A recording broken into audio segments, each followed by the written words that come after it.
All right, today we're cracking open the blueprint for the world's largest democracy, the Constitution of India. Now, I know what you might be thinking, a big, heavy legal book. But trust me, this is so much more. It's like the source code that runs a nation of over 1 billion people. So let's get right into it. Just think about it for a second. Every game you play has rules. Every company has some kind of mission statement. But what about a whole country? What's the one thing that holds it all together, that sets the direction and defines the playing field? Well, that's exactly what a constitution does. So let's break it down. At its very core, a constitution is the foundational text. It's the document that establishes exactly how a country is supposed to be governed. It lays out all the principles, the powers, and importantly, the duties of both the government and its citizens. But really, it's so much more than just a list of laws. It's an entire system. It builds the whole framework of government. The legislature that makes the laws, the executive that puts them into action, and the judiciary that interprets them. And crucially, it also draws the lines on what they can't do. It is, without a doubt, the supreme law of the land. And this brings us to a really key distinction. See, having a constitution, the actual document, is one thing. But believing in constitutionalism, the principle, that's a whole different ballgame. Any country can write down a bunch of rules. But constitutionalism, that's the idea that a government's power has to be limited, that it needs checks and balances.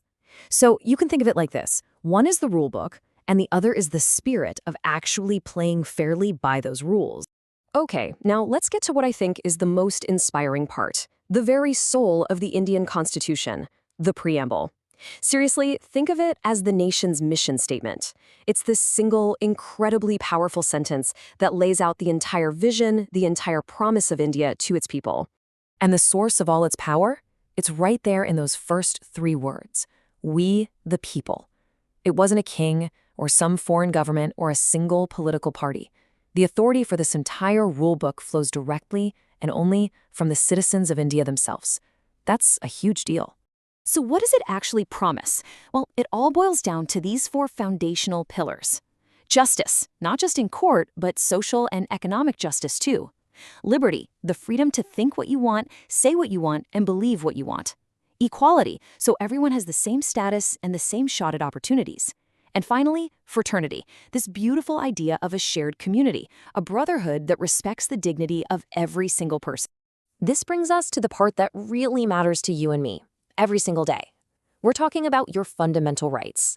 These are personal, legally enforceable guarantees that act as an unbreakable shield, protecting you from the power of the state.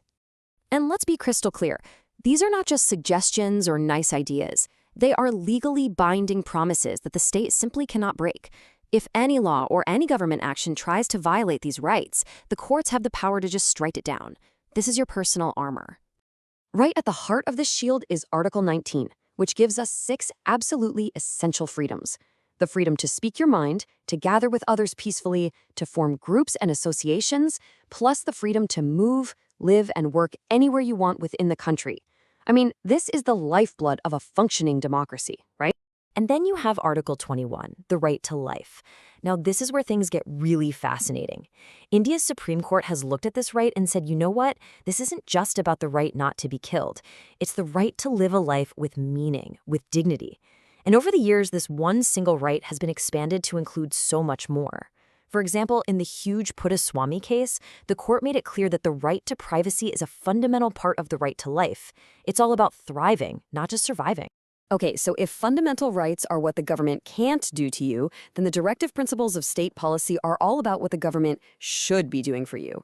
They're basically the moral compass that's supposed to guide all of the government's policies and laws.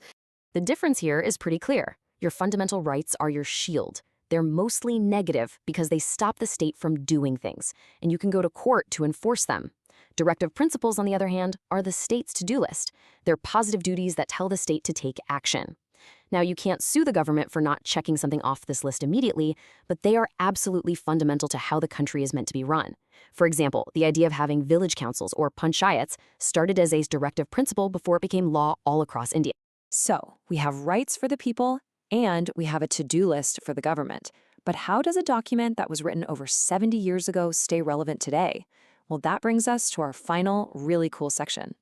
You see, the Indian Constitution was never meant to be some static relic in a museum. It was built to be a living, breathing document that evolves right alongside the nation itself. The people who wrote the Constitution, they were smart. They knew that future generations would face challenges they couldn't even imagine. So they created this amazing blend of rigidity and flexibility. They made it hard enough that you can't just change it on a whim, but flexible enough that you can amend it when you need to meet the needs of a changing India. And the proof is right there in the numbers. As of today, the Constitution has been amended 105 times. And every single one of those amendments tells a story about India's journey, how it's responded to new social realities, to economic needs, to political challenges. It's a document that's in a constant conversation with the present. Which leaves us with one final thought to chew on. If the Constitution gets all its power from we the people, and it's designed to grow and evolve, well, then the story of this rulebook is far from over. It's being written every single day, not just by people in parliament or judges in courts, but by citizens who argue about it, who engage with it, and who give it life. So the real question is, what role will you play in writing the next chapter?